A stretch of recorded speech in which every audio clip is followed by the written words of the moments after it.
Hey there, Jets fans. Well, some off-season news today as the Dolphins apparently have cleared the way for Dowell Loggains to get out of his contract, and the expectation at this point is that he's going to be the offensive coordinator under Adam Gase for the Jets now. And, that's certainly some interesting news. It's been a while since Gase has been hired. The Jets have already plugged in a defensive coordinator in Greg Williams. That happened in last week, but they hadn't yet plugged in their offensive coordinator, and now things are starting to take shape a little bit more. Gase's staff kind of starting to come into shape a bit more. And, one of the questions here is just whether or not Gase kind of branched out enough when he was looking for his offensive coordinator.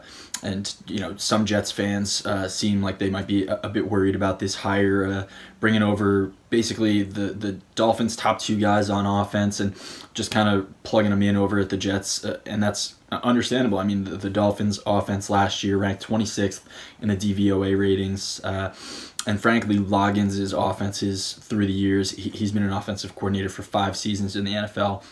None of those 5 seasons have gone spectacularly well. I mean, his best season, according to the DVOA ratings, was 2013 when he was an offensive coordinator for the Titans.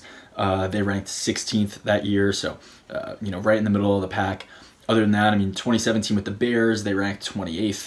The Bears 2016, 17th, and with the Titans in 2012, 29th. So a lot of kind of rough rankings there for Loggains, and especially last year, the first time that Gase and Loggains working together, kind of at the bottom tier of the league as far as offenses go.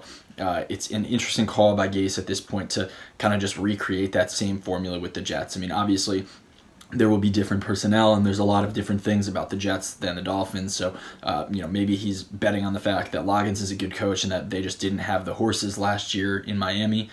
And he kind of hinted at that in his introductory press conference as well. And he said, his line was that the Dolphins kind of sacrificed statistics for wins. But if you read between the lines there, basically it seemed like what he was trying to say was the Dolphins kind of didn't have the personnel to go out there and run and gun. So they played ugly football, tried to just win situationally. And so maybe he's betting on the fact that things will go differently with the Jets this time around.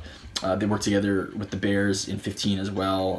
Gase is the OC, Loggains is the quarterback's coach. So these two guys do have a rapport, and that's the benefit. I mean, there's familiarity there, so they should be able to communicate well and work with Sam Darnold kind of hand in hand. They won't have two different ideas, or they shouldn't at any point. They should be kind of in communication with one another. But certainly some of the numbers underlying Loggains' hire should definitely give Jets fans pause a little bit.